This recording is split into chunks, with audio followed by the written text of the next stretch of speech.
తెలంగాణ రాష్ట్రంలోని రంగారెడ్డి జిల్లా ఇబ్రహీంపట్నం అసెంబ్లీ నియోజకవర్గం పరిధిలో ఉన్న కొంగర కలాన్లో వేంచేసి ఉన్న శ్రీ లక్ష్మీ నరసింహస్వామి 75వ కళ్యాణ మహోత్సవంకు తరలిస్తున్న భక్త జనకోటికి కొంగర కలాన్ ముద్రాజ్ సంఘం మాజీ అధ్యక్షులు గురుస్వామి కాకి పరమేశ్ ముద్రాజ్ స్వాగతం పలికారు.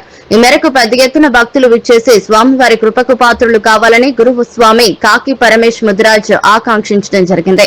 అత్యంత పురాతనమైన కొంగర కలాన్ శ్రీ లక్ష్మీ నరసింహస్వామి ఆలయం నేపథ్యంలో నిరాఘటంగా కార్యక్రమాలు జరుగుతున్నాయని చెప్పారు. సరిగ్గా 75 సంవత్సరాల క్రితం గుడిని మరింతగా డెవలప్ చేయడం జరిగిందని కూడా గుర్తు చేశారు.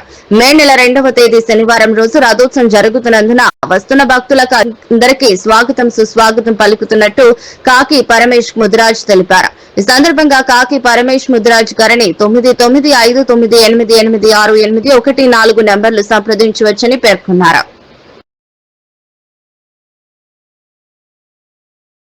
తెలంగాణ రాష్ట్రంలోని రంగారెడ్డి జిల్లా ఇబ్రహీంపట్నం అసెంబ్లీ నియోజకవర్గం పరిధిలో గల కొంగర కలాన్లో వేంచేసి ఉన్న శ్రీ లక్ష్మీ నరసింహస్వామి 75వ కళ్యాణ మహోత్సవం అంగరంగ వైభవంగా జరుగుతుందని గురుస్వామి కొంగర కలానికి చెందిన కాకి పరమేశ్ ముదిరాజ్ మరియు గ్రామ ముదిరాజ్ సంఘం మాజీ అధ్యక్షులు కూడా అయిన కాకి పరమేశ్ ముదిరాజ్ పేర్కొనడం జరిగింది.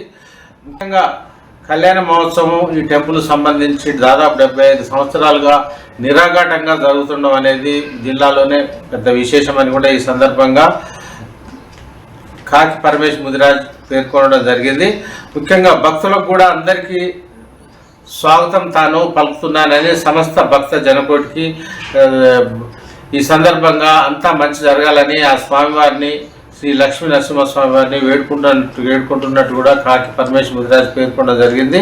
ముఖ్యంగా మే నెల 2వ తేదీన శనివారం జరిగే రథోత్సవ సందర్భం కూడా రథోత్సవానికి పెద్ద ఎత్తున భక్తులు కూడా తరలి రావాలని కూడా ఆయన పేర్కొన్నాడు. కళ్యాణ మహోత్సవం అనేది ముఖ్యంగా భక్త జనకోటికి ముఖ్యంగా స్వామివారికి మొక్కులు ముఖ్యంగా కృప వల్ల అంతా మంచి జరగాలని తాను మనస్ఫూర్తిగా కోరుకుంటున్నట్టు ఆ దేవదేవుని కూడా శ్రీ లక్ష్మీ నరసింహస్వామి వారికి కూడా అదే కోరుకుంటున్నట్టు ఈ సందర్భంగా గురుస్వామి అయిన కొంగర కలాన్ ముదిరాజ్ సంఘం మాజీ అధ్యక్షులు కాకి పరమేశ్ ముదిరాజ్ గారు ప్రత్యేకంగా కోరడం జరిగింది. తాను కూడా ఆలయ అభివృద్ధిలో దాదాపు చాలా ఏళ్లుగా భాగస్వామిగా ఉన్నానని భక్తుడిగా తమ వంతు కూడా గ్రామస్తుల తరఫున కూడా ప్రత్యేక పూజా కార్యక్రమాలతో పాటు ఆలయ అభివృద్ధితో పాటు అనేక విషయాల్లో భాగస్వామిగా ఉన్నట్టు కూడా ఈ సందర్భంగా కాకి పరమేశ్ ముదిరాజ్